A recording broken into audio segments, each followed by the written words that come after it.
नमस्कार दोस्तों, एग्री अड्डा जीकेपी के इस ऑनलाइन प्लेटफॉर्म पे आप सभी लोगों का स्वागत है।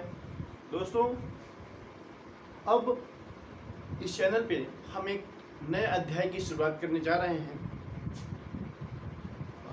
जिसमें हम लोग की बहुत स्टैंडर्ड बुक मानी जानी स्टैंडर्ड बुक एग्रीकल्चर की बेसिक स्टैंडर्ड बुक जो है उसका हम आप लोगों को पूरा चैप्टर बाय चैप्टर एक एक चैप्टर पढ़ाएंगे, यहाँ पे बताएंगे, एक्सप्लेन करेंगे और उसको समझने का प्रयास करेंगे हम लोग एक साथ मिलकर के। तो यदि आप लोग के पास स्टैंडर्ड बुक है, वो स्टैंडर्ड बुक का नाम क्या है? तो अरुण कात्यायन बेसिक स्ट्रक्चर, मतलब कि स्टैंडर्ड बुक है एग्रीकल्चर की। तो इस बेसिक बुक का अब हम लोग चैप्टर वाइज एक एक चैप्टर का अध्ययन करेंगे। सारी प्लेलिस्ट आपको अपलोड की जाएगी धीरे धीरे। इस चैनल के साथ बने रहें। और आज हम वॉल्यूम 2 का पहला चैप्टर स्टार्ट कर रहे हैं। वॉल्यूम 1 भी हम पढ़ाएंगे, लेकिन अभी वॉल्यूम 2, क्योंकि वॉल्यूम 2 काफ़ी बड़ा है और इसका जो मतलब कि कोर्स है वो लेंदी भी है। तो इसे पहले हम लोग समाप्त करेंगे, बाकी वॉल्यूम 1 को भी उसके बाद हम समाप्त करेंगे इस चैनल के माध्यम से। आज हम बात करेंगे वॉल्यूम 2 के फर्स्ट चैप्टर से। यदि आप बुक का नाम नहीं जान रहे हैं, बुक का नाम आप लोग लिख लीजिए, क्योंकि हमें उम्मीद है कि अब एग्रीकल्चर के छात्र हैं तो सभी लोगों के पास ये बेसिक बुक होगी। अरुण कात्यायन। 2 बुक्स तो आप अपने पास जरूर रखें। एक नेमराज सुंडा की बुक आती है, ये बेसिक है, इन बुक्स को तो भाई सबके पास होना ही चाहिए। नेमराज सुंडा सर की बुक है और एक अरुण कात्यायन सर की बुक है, ठीक है। ये दोनों बेसिक बुक में पहली बुक जो है नेमराज सुंडा, हम उसको अरुण कात्यायन की जो बुक है उनका हम चैप्टर वाइज आज अध्ययन करेंगे। वॉल्यूम 2 का पहला चैप्टर हम स्टार्ट करने जा रहे हैं, जिसका नाम है ecosystem. Eco system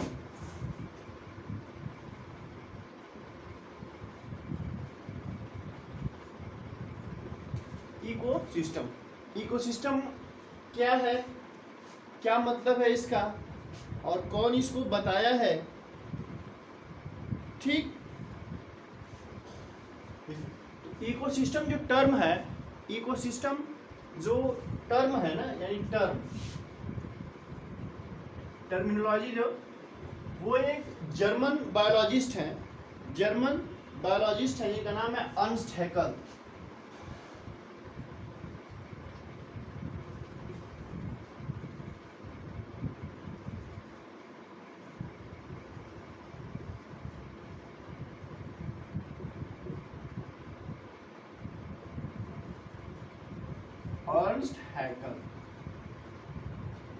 Ernst हैकल ने इसको टर्म को दिया है। Term coined by ecosystem, term coined by a German biologist Ernst Haeckel, ठीक है।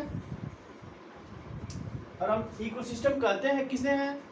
इकोसिस्टम का मतलब क्या है कि लिविंग बींग्स और नॉन लिविंग बींग्स, यानी इन्वायरमेंट में जो लिविंग बींग्स और नॉन लिविंग बींग्स के सराउंडिंग और उनको इंक्लूड करके जो सिस्टम बनता है वही इको सिस्टम कहलाता है। वही क्या कहलाता है? इको सिस्टम कहलाता है, ठीक। इको सिस्टम इन्होंने तो टर्म दिया था इको सिस्टम, नेम किसने दिया था?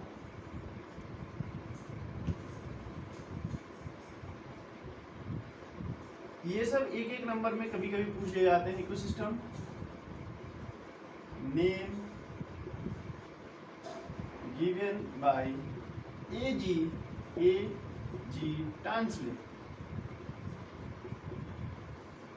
टांसले ने इकोसिस्टम का क्या दिया था? नेम दिया था। इकोसिस्टम का नेम दिया था, ठीक है। इकोसिस्टम का नेम दिया था। चलिए अब हम इकोसिस्टम की डिफिनीशन देख लेते हैं। इकोसिस्टम होता क्या है, इसको हम डिफाइन कैसे करेंगे। तो अंश है जो एजी टांसले सर है, उन्होंने एक डिफिनीशन काफ़ी बड़ी दी हुई है, बुक्स में आप लोग जरूर से पढ़ लीजिएगा, ठीक। तो इकोसिस्टम को मैं ब्रीफली डिफाइन करना चाहूंगा कि इकोसिस्ट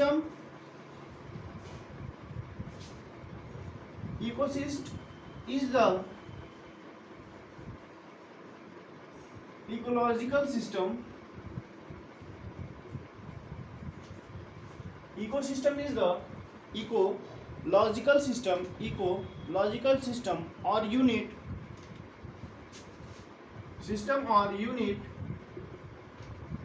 where all living and non-living beings are interact with their surrounding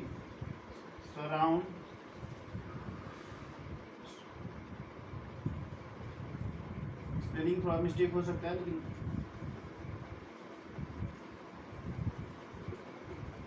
their surrounding.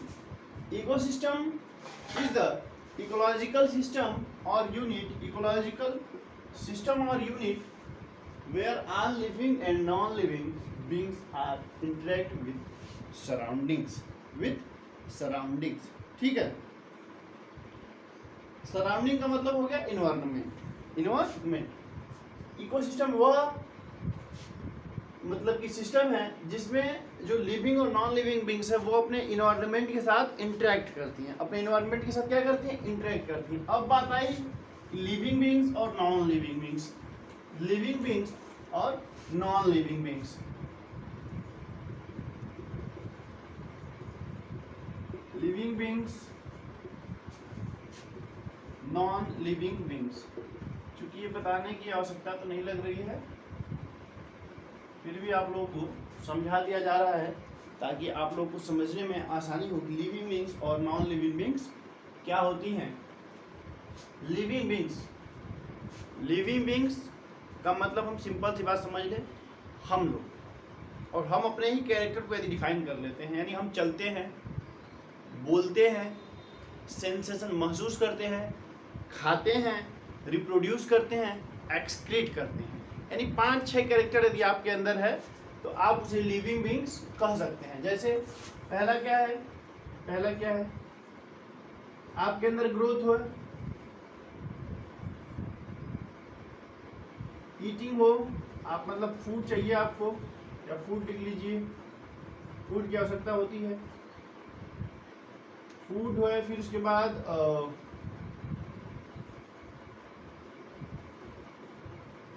Movement and locomotion. इसको भी हम बताएंगे. Reproduction,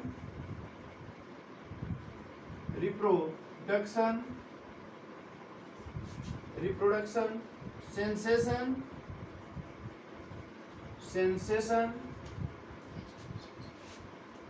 excretion. जिनके अंदर ये सभी कैरेक्टर्स पाए जा रहे हैं वो लिविंग बींग्स हैं. यानी लिविंग बींग्स का मतलब क्या है कि ये ग्रो करेंगी. यानी जब आप या हम पैदा हुए थे तो हमारा वेट 3 kg 4 kg रहा होगा. आज हमारा वजन 20 साल बाद, 25 साल बाद, 30 साल बाद वजन 70 kg 80 kg 90 kg मतलब चला गया. ठीक, यानी हमारे अंदर ग्रोथ हुआ. हमारे अंदर क्या हुआ? ग्रोथ हुआ, क्रमिक विकास हमारा हुआ. यानी पहले इतने छोटे थे, फिर इतने बड़े हुए, फिर इतने बड़े हुए, फिर इतने बड़े हुए, फिर इतने बड़े हुए, मतलब बहुत बड़े हुए.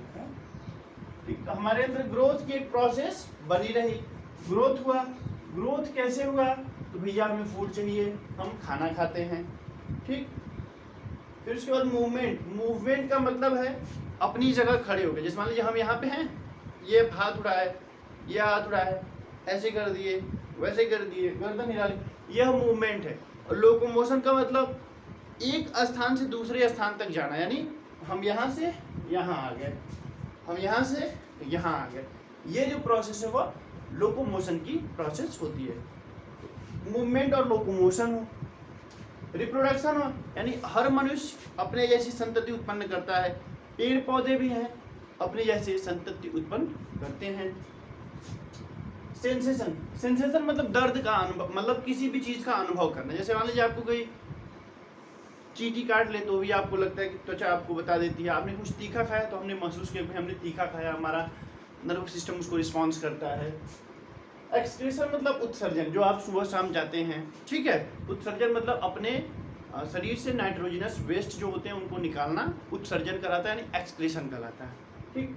अब ये सारी चीजें नॉन लिविंग थिंग्स में नहीं पाई जाती हैं। यदि आप लिविंग्स के कैरेक्टर आप याद कर लिए हैं तो नॉन लिविंग की आपको कैरेक्टर यानी याद करने की जरूरत नहीं है। जैसे ये मार्कर है, ठीक, यह मार्कर है या ये व्हाइट बोर्ड है। तो ये जो है अभी ये यदि 2 चलिए कि 2/10 का है, ठीक है।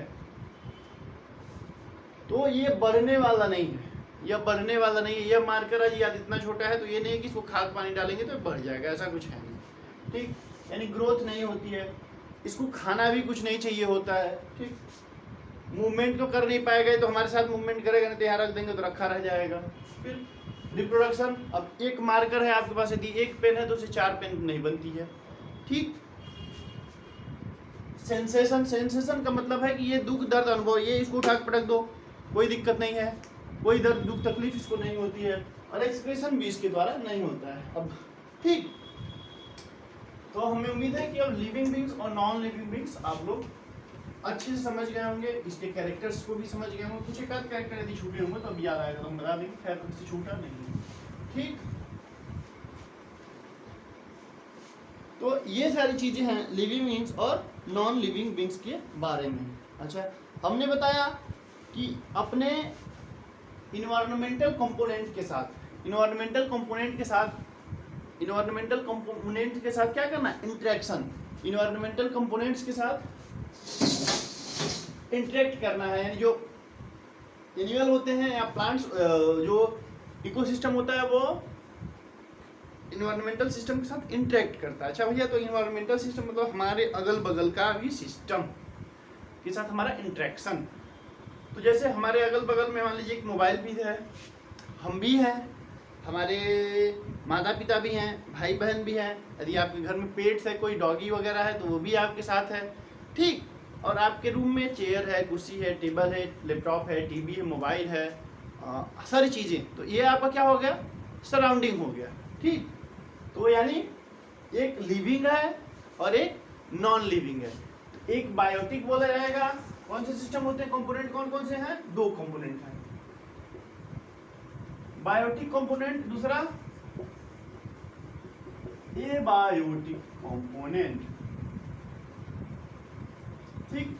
बायोटिक कंपोनेंट और एबायोटिक कंपोनेंट, जैविक कंपोनेंट और अजैविक कंपोनेंट, ठीक।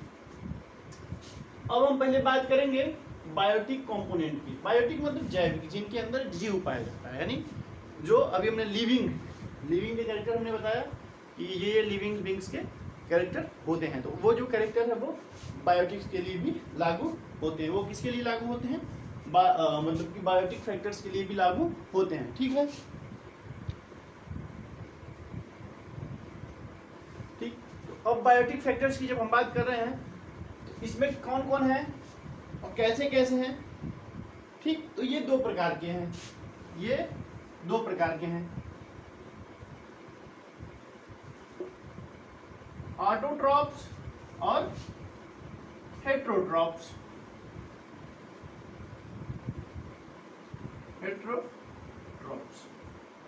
ऑटोट्रॉप्स और हेट्रोट्रॉप्स। ऑटोट्रॉप्स को हिंदी में बोलते हैं स्वपोषी,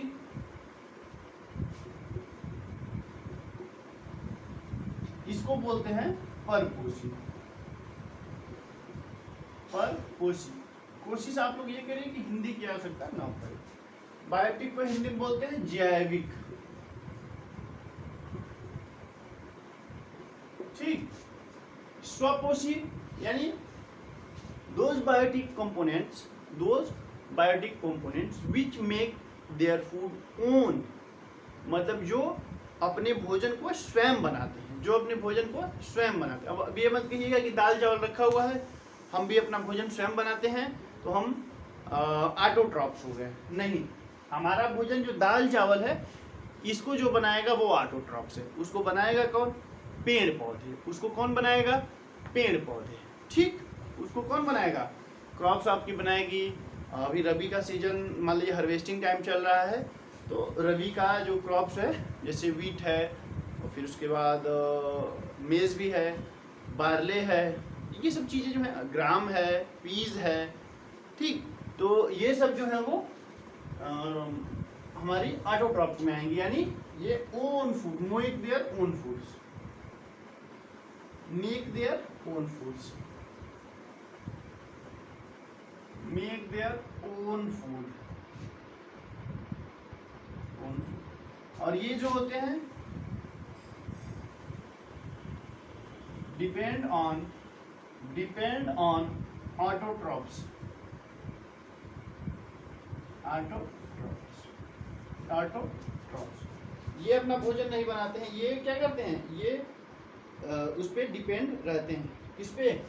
ऑटोट्रॉप्स पे, ठीक है। चलिए अब हम ऑटोट्रॉप्स और हेटेरोट्रॉप्स को विस्तार में बताते हैं। ऑटोट्रॉप्स क्या होता है और हेटेरोट्रॉप्स क्या होता है। पहले हम ऑटोट्रॉप्स देखें। ऑटोट्रॉप्स यानी स्वपोषी। ऑटोट्रॉप्स का मतलब स्वपोषी, यानी जो अपना भोजन क्या करते हैं, स्वयं बनाते हैं, ठीक है। अब ये भी दो प्रकार के होते हैं, ये भी कितने प्रकार के होते हैं, ये भी दो प्रकार के होते हैं, ये भी कितने प्रकार के हैं, दो प्रकार के।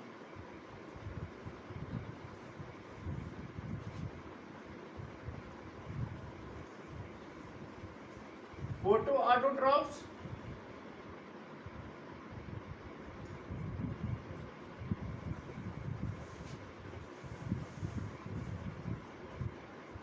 Chemo autotrophs.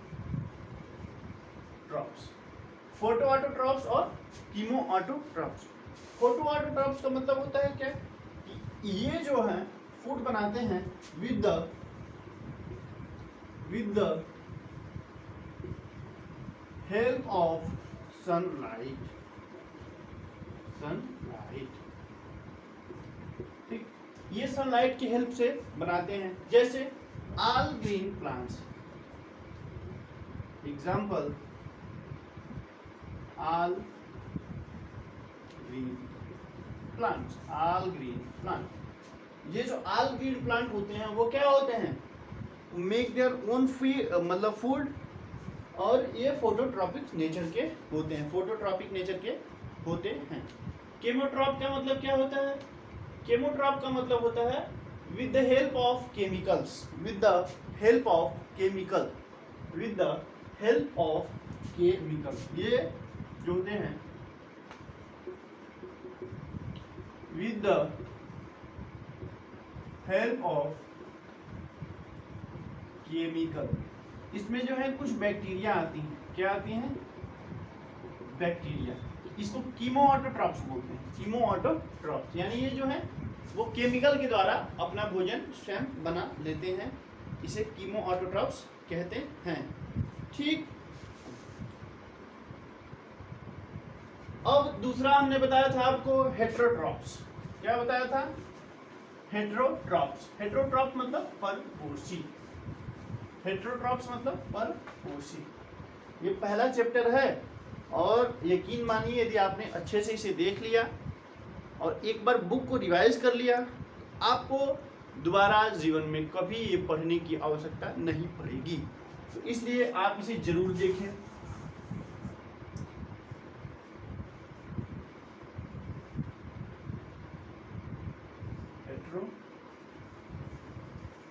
हेटेरोट्रॉप्स, हेटेरोट्रॉप्स मतलब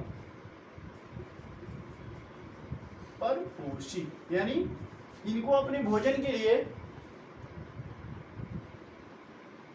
इनको अपने भोजन के लिए दूसरे प्लांट्स पे, यानी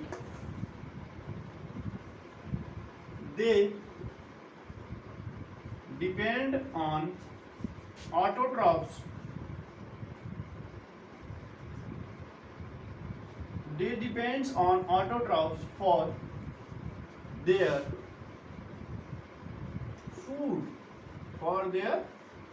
यानी अपने भोजन के लिए किस पे डिपेंड होते हैं, ऑटोट्रॉप्स पे। किस पे डिपेंड होते हैं, ऑटोट्रॉप्स पे, ठीक।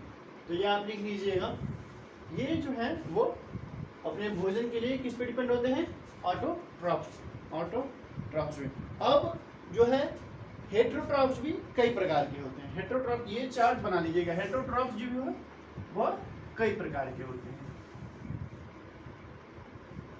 ठीक, पहला होलोजोइक, होलोजोइक। दूसरा सेप्रोफिटिक,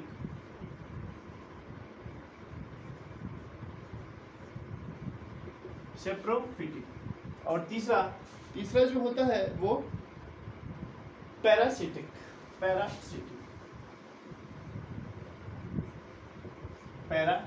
ठीक। होलोजोइक का मतलब क्या होता है, होलोजोइक, इसे हम लिख नहीं रहे हैं, बता दे रहे हैं। होलोजोइक का मतलब जो है, यानी ये जो है अपने फूड को मुंह के द्वारा मुख के द्वारा लेते हैं।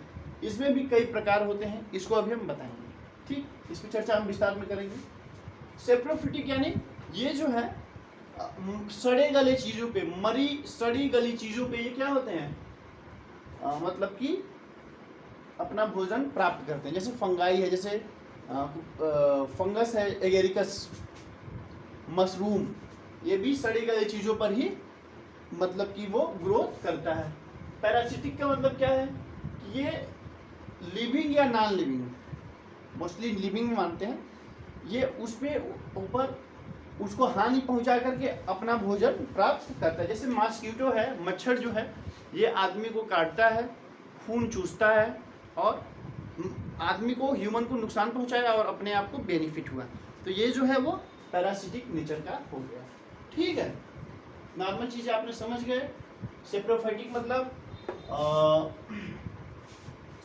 मतलब क्या, ये सड़ी गली चीजों पे, मरे हुए सड़े गली चीजों पे ये वो करते हैं। इसका एग्जांपल आपका फंजाई होगा, बहुत ही बेस्ट एग्जांपल है।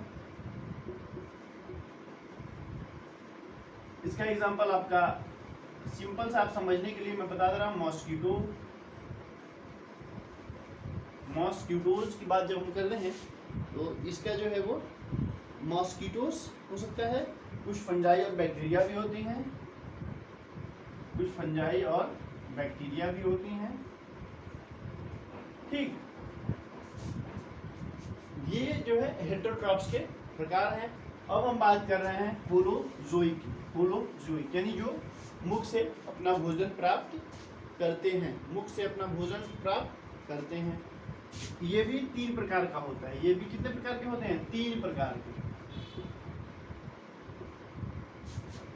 ये चार्ट आप जरूर बनाइएगा। पहला हर्बीवोरस,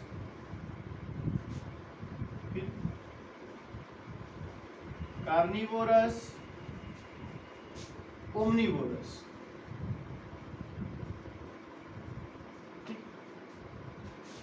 हर्बीवोरस मतलब घास खाने वाले, यानी हर्बीवोरस मतलब घास खाने वाले, यानी ये केवल हर्ब को खाएंगे, हर्ब को खाने वाले।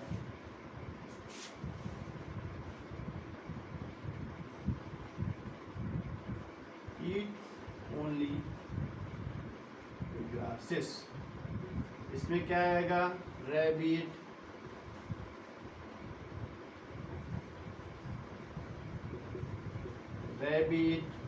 डियर, ठीक। ये सब जो चीजें हैं वो मतलब कि हर्बीवोर में आएंगी, हर्बीवोर्स में आती हैं, हर्बीवोर्स में ये चीजें आती हैं, हर्बीवोर्स में ये चीजें क्या होती हैं, आती हैं, हर्बीवोर्स में ये चीजें मतलब कि आती हैं। जरा ठीक, रैबिट है, डियर है और आदि, ये सब एग्जाम्पल इसके हैं। ठीक, अब हम बात करते हैं कॉर्निवोरस। ये ईट ओनली फ्लेश या मीट भी कर सकते हैं इसको। फ्लेश मतलब मांस होता है, फ्लेश मतलब मांस या मीट, यानी ये जो है केवल मीट को खाते हैं। किसको खाते हैं, मीट। किसको खाते हैं, मीट मतलब मांस को खाते हैं। ठीक। अब मांसाहारी जितने भी हैं उसको लिख लीजिए। जैसे भैया सबसे बढ़िया लायन है, ईगल है, ये सारी चीजें क्या है, मांसाहारी हैं। ठीक। और भी जो मांसाहारी जीव हैं उनका नाम आप कार्निवोरस में लिख सकते हैं। ओमनिवोरस में है, यानी ये हर्बीवोरस और कार्निवोरस दोनों होते हैं, यानी हर्ब भी खाते हैं मतलब ग्रास और मीट भी खाते हैं। इसमें ह्यूमन है, इसमें ह्यूमन है, बियर है, ये सब कैसे हैं, हर्बी बोर में आते हैं, सॉरी ओमनीवोर में ये आते हैं। ठीक। तो ये जो है यह इकोसिस्टम का बायोटिक फैक्टर हमने आपको बताया। अब हम बात करते हैं ए बायोटिक फैक्टर की। ए बायोटिक फैक्टर, ए बायोटिक फैक्टर, ठीक है। किसकी बात करेंगे अब हम, ए बायोटिक फैक्टर की। ये बायोटिक में था। अब हम बात करेंगे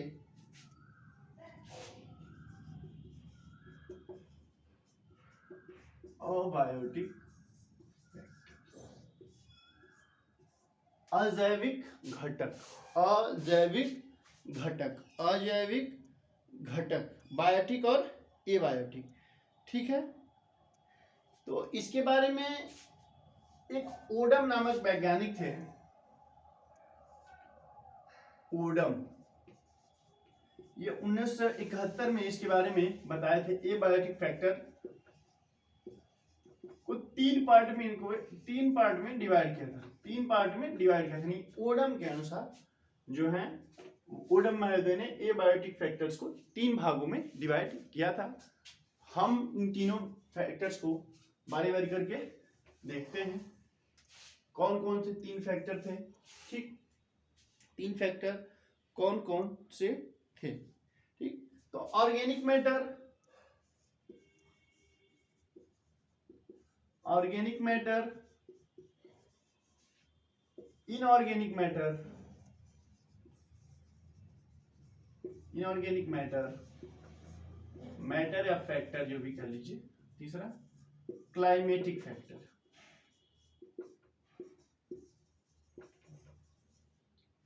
इसको फैक्टर लिखना ज्यादा इजी लग रहा है, ज्यादा अच्छा भी लग रहा है।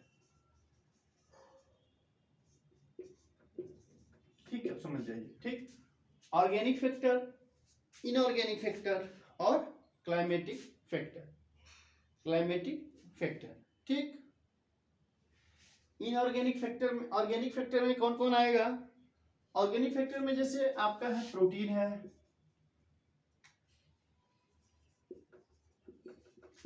Protein, carbohydrates, fat, vitamins. ठीक। ये सब जो है वो ऑर्गेनिक में आएंगे। ये सब किस में आएंगे, ऑर्गेनिक में आएंगे। इनऑर्गेनिक में क्या आएगा, इनऑर्गेनिक में आपका मिनरल आ जाएगा, मिनरल्स में जितने भी एलिमेंट हैं आपके वो आ जाएंगे, वाटर आ जाएगा। ठीक। फिर गैसेस भी आ जाएंगे इसमें, गैसेस भी इसमें इनऑर्गेनिक में आपकी गैसेस भी आ जाएंगी। ठीक। क्लाइमेटिक फैक्टर की हम बात करें तो इसमें क्लाइमेट से संबंधित जो चीजें हैं जैसे टेम्परेचर आ जाएगा, एयर आ जाएगा, ह्यूमिडिटी, ये सब क्या है, ये सब जो है वो क्लाइमेटिक फैक्टर है। ठीक। आगे की जो चर्चा है वो हम इसके नेक्स्ट पार्ट में कर देंगे। ठीक। कैसा लगा आपको ये वीडियो, एक फीडबैक हौसला अफजाई के लिए जरूर दीजिएगा। Thanks to all of you दोस्तों, थैंक यू वेरी मच।